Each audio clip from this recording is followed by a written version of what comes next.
Olá, estudante, tudo bem? Professor Felipe Guedes aqui falando com vocês. Sou o professor tutor da disciplina de análise de custos logísticos.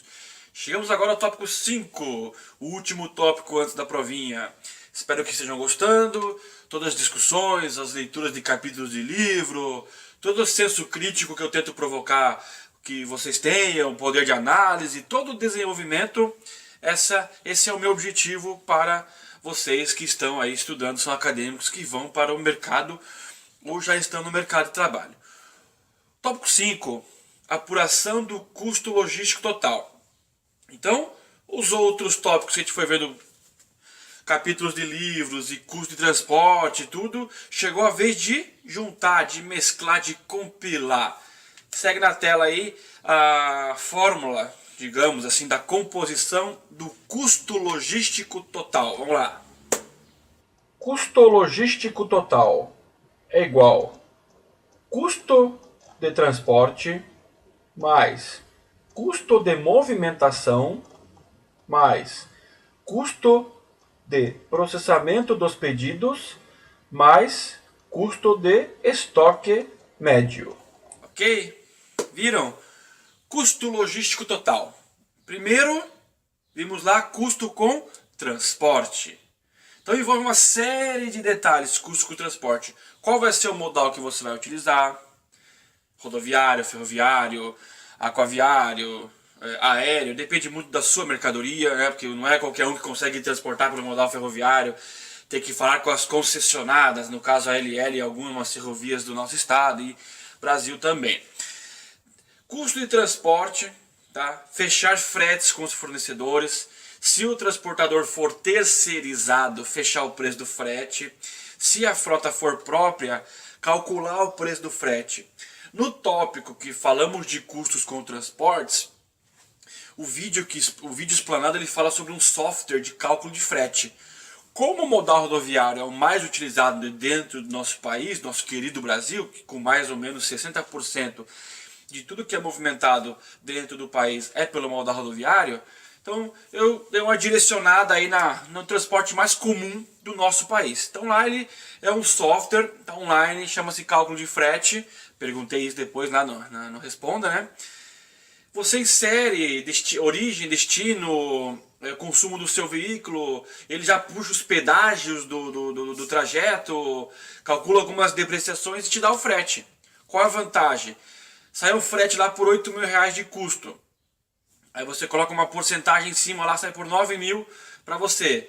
Se te oferecer o frete a 6.000, você não vai pegar, porque o teu custo é maior, por exemplo. Então ela ajuda muito os caminhoneiros. Para a empresa, você pode calcular Curitiba-São Paulo, por exemplo, é um exemplo que eu uso muito genérico, porque São Paulo é aqui do lado, 400 km, já foi mais longe quando a estrada era ruim, digamos, de passagem. E você consegue saber quanto de fato custa aquele frete. Tudo bem, se você contratar uma transportadora, tem o lucro dela também. Mas aí você consegue uma relação ganha-ganha. Se o transporte for próprio, calcule pneu, combustível, óleo, depreciação do veículo. Tudo isso está explanado em capítulos de livros, dos livros que eu passei para vocês lerem. E é muito importante você pegar essa primeira ramificação, esse primeiro componente do custo logístico total, o custo com transporte. Porque não adianta você produzir, fazer tudo com qualidade, e na última parte do ano da cadeia lá que está chegando para o cliente, para ele bater palma, ficar feliz com o teu produto, ou o teu produto ir para a prateleira do mercado, chegar lá todo ferrado, todo com cheio de problemas e avarias e assim por diante. Então a parte do transporte é muito importante. Muito barato você acaba tendo problemas depois, então seja justo, né, na sua composição do seu custo de transporte. É uma parte da composição do custo logístico total, certo? Segunda parte, custo de movimentação. E isso envolve toda a movimentação da mercadoria da empresa. Chegou do fornecedor, está movimentando, almox produção, produção expedição, expedição CD de novamente um estoque aí de produtos acabados.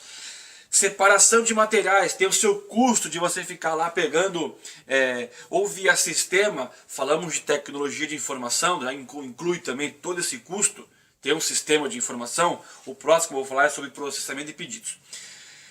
Toda essa movimentação de chegar de fornecedor até mandar proceder, por algum exemplo, você tem que levar em consideração, porque são pessoas, estrutura, máquina, equipamento, tempo, tudo isso envolve custos logísticos, sempre em prol de você manter um nível de serviço adequado e satisfatório, que o seu cliente deseja receber o produto com nível de serviço adequado, né, conforme as expectativas dele, que você vendeu para ele, enfim. Então tudo que se movimentou materiais entre plantas, entre setores, interfaces, tudo isso é movimentação que precisa ser levada em consideração. Não só o tempo, repito, pessoas, estrutura, a estratégia de estoques e assim por diante. Terceiro, custo de processamento de pedidos.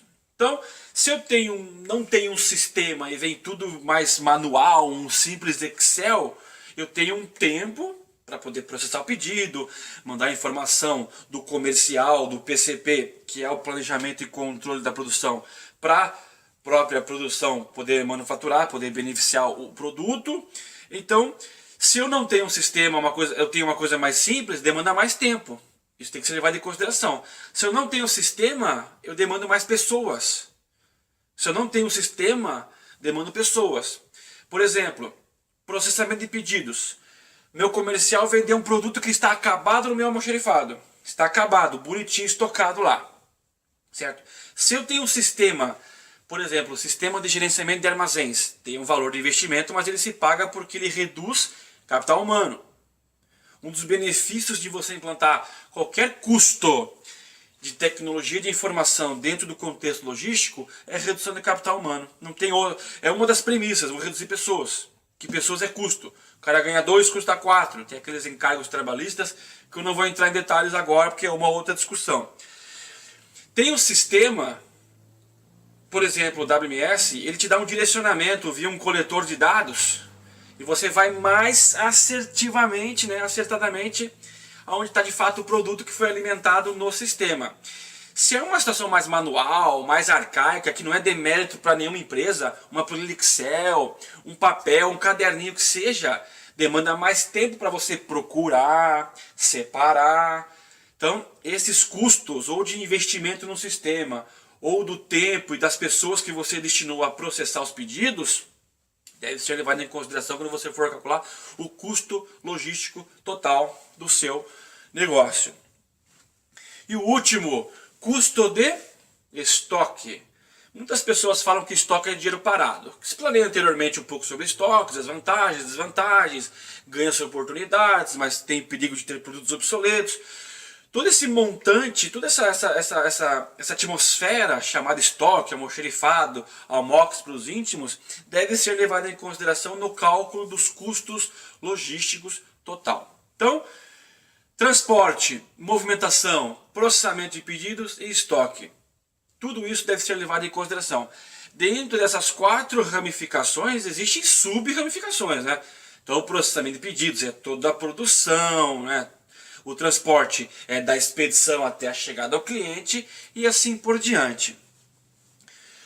Qual a importância de saber qual é o seu custo logístico total? Cereja do bolo da disciplina. Para desenvolvê-los, para que vocês possam aplicar isso na empresa.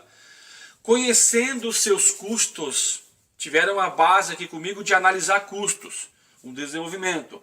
Levantar os custos verdadeiros da organização, você pode tomar decisões. Se você tem as informações pautadas, não precisa ser um sistema, pode ser um Excel, um papel, o que seja. Gerencie os seus custos para que você possa tomar decisão. Qual processo está me custando mais caro? Se você não tiver um mapeamento de quanto custa cada situação que foi explanada até agora, você fica meio perdido nas suas decisões. Qual o processo que custa mais para você? Não sei. Aí o que custa menos? Também não sei. Eu acho que é o estoque lá, não me dá muito trabalho. Se você tem na mão, pautado, uma tabela Excel, uma coisa fácil de fazer, Pelo menos uma pessoa na empresa que você trabalha manja um pouquinho de Excel, faz tabela, somatória, fórmulas simples. Você consegue ver onde é que você está gastando mais. E aí você pode atacar esse problema. Por exemplo, se você precisa reduzir custos, você não vai só com aquela mentalidade de cortar pessoas. Preciso cortar custos. Tchau, pessoas. Vou reduzir meu quadro de 10 para 8. Ou de 10 para 5. Ou de 8 para 2. Os dois que ficarem que se esgoelem de trabalhar. Não. A redução de custos é muito mais macro do que simplesmente mandar pessoas embora. É muito mais macro do que isso. Tá? Então você pode ter os custos, gerenciando os custos, você pode atacá-los. Ah, meu custo com transporte está muito caro. Se for transportador terceirizado, senta aqui, vamos conversar, vamos renegociar esse custo de frete, de transporte. Se for frota própria, veja o que está gastando demais no frete. É combustível o caminhão não faz manutenção, aí ele gasta mais combustível. Então tem uma relação. Então eu vou investir um valor em manutenção para tentar reduzir meu consumo, meu custo com combustível. Então é uma relação que você pode, tendo as informações em mãos, você consegue tomar decisão. Ah, meu estoque está ocupando, sei lá, tantas mil pessoas, ou tantas pessoas, me perdoe. A necessidade de manter todo esse estoque? Espera aí, eu tenho custo de armazenagem, né? Estou falando de estoque, envolve tudo isso. Mas espera aí, 30% do meu estoque é produto obsoleto. Então eu não preciso ficar com produto obsoleto. Não vai ter mais giro, está pegando poeira, está ocupando posição porta-pallet, por exemplo. Isso tem custo. Alguém está cuidando daquele produto que não vai ter mais giro, que já venceu, né, fora da validade, obsoleto. Dei o exemplo em outro vídeo, máquina vendida. A máquina foi vendida, já e essas peças? Deixa aí para quê? Então foca, tá? Foca, tem informação nas mãos, que com informação nas mãos você consegue tomar decisão, ok? Nesse tópico ainda teremos capítulo de livro, questionário, saiba mais, algum artigo para leitura e assim por diante. Encerra essa disciplina aqui, pelo menos os vídeos, né? Vocês vão ter mais umas atividades pós-vídeo. Agradeço, um abraço e até outra vez.